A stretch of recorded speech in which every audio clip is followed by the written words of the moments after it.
जे काही 3 पक्षाचे नेते आहेत ज्यांना आम्ही जबाबदारी दिलेली आहे ते एकत्रित बसतील, पुढच्या 2-3 दिवसात निर्णय करतील। आता मला असं वाटतं या 7-8 दिवसात आम्ही तो हप्ता देऊन टाकू। जे निकष होते ते निकष देखील आता त्या ठिकाणी डायल्यूट करण्यात आलेले आहेत।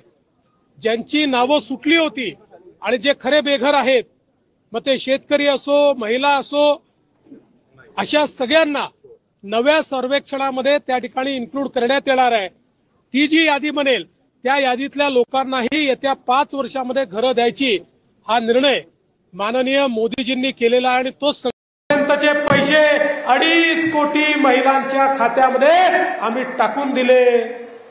आणि बहिणींनो, काळजी करू नका, यापुढेही हा पैसा येतच राहणार आहे, आम्ही ठरवलंय।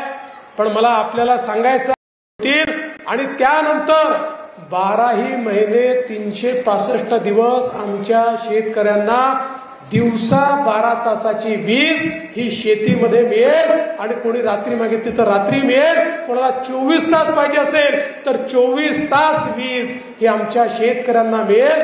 अशा प्रकारची व्यवस्था आज आपल्या सरकारच्या माध्यमातून आपण या ठिकाणी केली आहे। आपल्याला माहिती आहे आपण समाजातल्या सगळ्या स्तरातल्या लोकांचं काम करताय। अंगणवाडी सेविका असेल, आशाताई असेल, ग्राम स्वरोजगार सेवक असेल, कोतवाल असेल, पोलीस पाटील असेल, सगळ्यांच्या मानधनात वाढ करण्याचं काम हे आपल्या सरकारने या ठिकाणी केलं।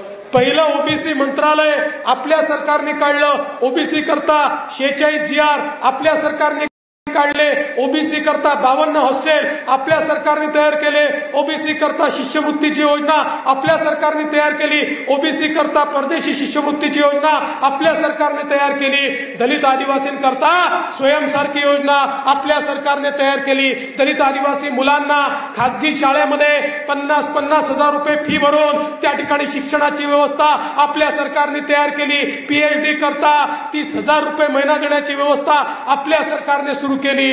समाजातला प्रत्येक घटक हा लाभान्वित झाला पाहिजे, हा प्रयत्न आपल्या सरकारने या ठिकाणी केलाय।